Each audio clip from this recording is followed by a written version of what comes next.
ಬನ್ನಿ, ಯಾರಾದ್ರೂ ಒಬ್ರು ಕ್ಲೀನಾಗಿ ಎಲ್ಲ ಕಟ್ ಮಾಡಿ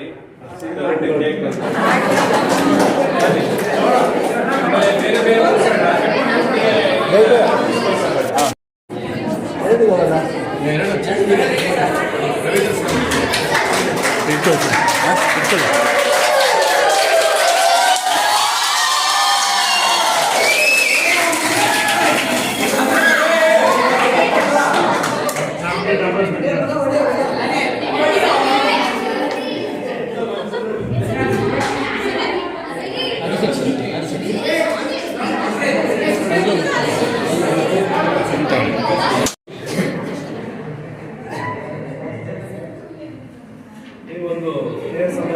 ಮಾಡ್ಕೊಂಡಿದ್ದೀರಾ.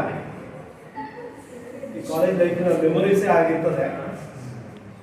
ಕಾಲೇಜಲ್ಲಿ ಫ್ರೆಂಡ್ ಜೊತೆಗೆ ಇರ್ತೀವಿ, ಅದು ಕೊನೆವರೆಗೂ ನೆನಪಿರ್ತದೆ. ನಮ್ಮ ಕಾಲಕ್ಕೂ ನಿಮ್ಮ ಕಾಲಕ್ಕೂ ಭಾಳ ವ್ಯತ್ಯಾಸ ಇದೆ. ನಾನು ಓದಿದ ಕಾಲೇಜಲ್ಲಿ ಭಾಳ ಹಿಂದೆ ಅದೇ ಹಳೆ ಬಿಲ್ಡಿಂಗಲ್ಲಿ ಓದಿದ್ದೆ. ನಾವು ಫೋಟೋ ಅಂತ ತೆಗೆಸ್ಕೊಂಡಿದ್ದು ಲಾಸ್ಟ್ ಎಲ್ಲ ಈ ಗೋಲ್ಡನ್ ಮೂಮೆಂಟ್ನಲ್ಲಿ ಇದ್ದೀನಿ. ಇದು ನೆನಪು ಶಾಶ್ವತವಾಗಿರಬೇಕು. ಯಾಕಂದರೆ ನಾಳೆ ಡಿಗ್ರಿ ಹೋಗ್ತೀರಾ, ಒಬ್ಬರು ಇಂದಿರಾ ಗಾಂಧಿ ಕಾಲೇಜ್ಗೆ ಹೋಗ್ತೀರಾ, ಬಾಯ್ಸ್ ಎಲ್ಲ ಈ ಕೋ ಎಜುಕೇಷನ್ ಕಾಲೇಜ್ಗೆ ಹೋಗ್ತೀರಾ. ಪಾಠಕ್ಕೆ ಒಳ್ಳೆ ಸ್ಯಾಟಿಸ್ಫ್ಯಾಕ್ಷನ್ ಸಿಗುತ್ತೆ. ಅಕೌಂಟೆನ್ಸಿ ತುಂಬ ಈಸಿ ಇರುತ್ತೆ, ತುಂಬ ಆಪ್ಷನ್ಸ್ಗಳು ಜಾಸ್ತಿ ಇರುತ್ತೆ. ಔಟ್ ಆಫ್ 100% ಮಾಡ್ಬೋದು. ಯಾಕಂದರೆ ನಿಮಗೆ ಗೊತ್ತಾಗಿದೆ ಅಂತಂದರೆ ನೀವು ರಿಪೇರಿ ಮಾಡ್ಕೋತೀರಿ, ಆಯಿತಾ? ಈಗೇನು ಎಲ್ಲ ಹೇಳೋ ಹಾಗೆ ಒಂದು ಕಡೆಗೆ ರಿಸಲ್ಟ್ ಸೆಕೆಂಡ್ PUC ಒಳ್ಳೆ ರಿಸಲ್ಟ್ ಮಾಡಲಿಲ್ಲ ಅಂದರೂ ತೊಂದರೆ. ಹೀಗೆ ರಿಪೀಟ್ ಮಾಡ್ತಾ ಇಟ್ಬಿಟ್ರೆ ನಮ್ಮ ರಿಲೇಷನ್ಶಿಪ್ ಕಡಿಮೆ ಆಗ್ತಾ ಹೋಗುತ್ತೆ. ಲಾಸ್ಟ್ ಮೂಮೆಂಟಿಗೆ ರೆಸ್ಪೆಕ್ಟ್ ಕೊಡಲಿಲ್ಲ ಅಷ್ಟೇ.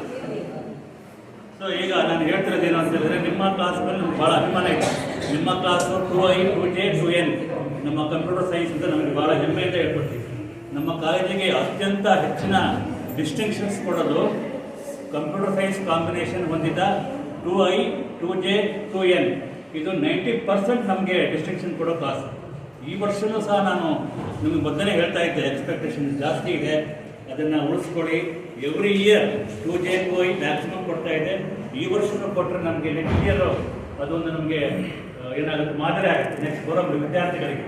ನೀವು ಈಗ ಮಾಡಿ ನೆನೆಸ್ಕೊಳ್ಳಿ, ಮತ್ತು ನೆಕ್ಸ್ಟ್ ರಿಲೇಟ್ ವಿದ್ಯಾರ್ಥಿಗಳು ಬರ್ತಾರೆ. ಹಾಗೆ ನಿಮ್ಮ ಕ್ಲಾಸ್ ಬಗ್ಗೆ ಹೇಳಬೇಕು ಅಂತ ಹೇಳಿದ್ರೆ ಭಾಳ ಪ್ರೊವೈಡ್ ಆಗಿರ್ತಿದ್ರಿ, ಎಲ್ಲದಕ್ಕೂ ರೆಸ್ಪಾನ್ಸ್ ಕೊಟ್ಟಿದ್ರಿ.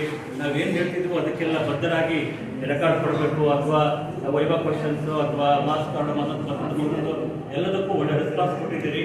ಸೊ ಫೈನಲಿ ಮತ್ತು ಜಾಸ್ತಿ ಮಾತಾಡಲಿಕ್ಕೆ ಟೈಮ್ ಮುಗಿರ್ತಾ ಇದೆ. ಇವತ್ತಕ್ಕೂ ಲಾಸ್ಟಿಗೆ ಏನು ಹೇಳಬೇಕು ಅಂತ ಹೇಳಿದ್ರೆ, ನಿಮಗೆಲ್ಲ ಒಳ್ಳೆಯದಾಗಲಿ, ಒಳ್ಳೆ ಮಾರ್ಕ್ಸ್ ಬರಲಿ, ರಿಸಲ್ಟ್ ಚೆನ್ನಾಗಿ ಕೊಡಿ ಅಂತೇಳಿ ನನ್ನ ಮಾತನ್ನು ಮುಗಿಸ್ತಾ ಇದ್ದೀನಿ. ನಾನು ಕ್ಲಾಸಿಗೆ ಬರ್ತಿರಲಿಲ್ಲ. ಉಳಿದಂಥ ಎಲ್ಲ ಡಾಕ್ಯುಮೆಂಟ್ಸನ್ನು ನಿಮ್ಮ ಅಡ್ಮಿಷನ್ನಿಂದ ಹಿಡಿದು ಪ್ರತಿಯೊಂದು ಡಾಕ್ಯುಮೆಂಟ್ಸು ಇದೆಲ್ಲವೂ ಕೂಡ ನನ್ನ ಹತ್ರ ಇರ್ತಾ ಇತ್ತು. ದೊಡ್ಡ ಸೆಕ್ಷನ್ ಆಗಿತ್ತು, 126 ವಿದ್ಯಾರ್ಥಿಗಳಿದ್ದರು. ಆ ಸಮಯದಲ್ಲೇ ನನಗೆ ಕ್ಲಾಸ್ ಲೆಕ್ಚರ್ಶಿಪ್ ಬೇಡ ಅಂತ ಹೇಳಿದ್ದೆ.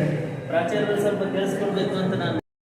ನಿಮ್ಮ ಲೈಫಲ್ಲಿ ಮುಂದೆ ಅಚೀವ್ ಮಾಡ್ತಿರಲ್ಲ, ಏನಾದ್ರು ಸಾಧನೆ ಮಾಡಿ ತುಂಬ ಜೀವನ ನಡೆಸ್ತಿರಲ್ಲ, ಆಗ ಜೀವನ ನಡೆಸಿದಾಗ ನೀವು ನಮಗೆ ಮಾತಾಡಿಸ್ತಾರೆ, ನೀವು ನಮಗೆ ಲೆಕ್ಚರ್ ಆಗಿದ್ರಿ, ನಾನು ಇಂಥ ಪೊಸಿಷನಲ್ಲಿ ಇದ್ದೀನಿ, ನಾನಿಂಥ ಉದ್ಯೋಗ ಮಾಡ್ತೀನಿ ಅಂತ ಹೇಳ್ತಿರಲ್ಲ, ಅವಾಗ ಆಗುವಂಥ ಪರಮಾನಂದ ಈ ಸಮೋಸ ಕೊಟ್ಟರು ಬರೋದು. ಎಂಟ್ರಿ ಆಗೋದಿನ ಸಮೋಸ ಬಂದವಾಗ ಬಹಳ ಖುಷಿ ಆಯಿತು. ಆದರೆ ಸಮೋಸಕ್ಕಿಂತ ಹೆಚ್ಚು ವಾಸನೆ ಬರೋದು ನಿಮ್ಮ ಜೀವನ ಸಕ್ಸಸ್.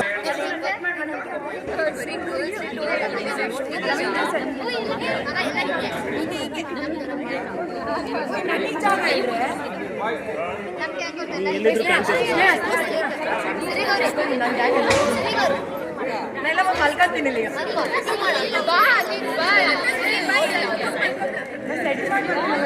ಗೀತಮ್ಮ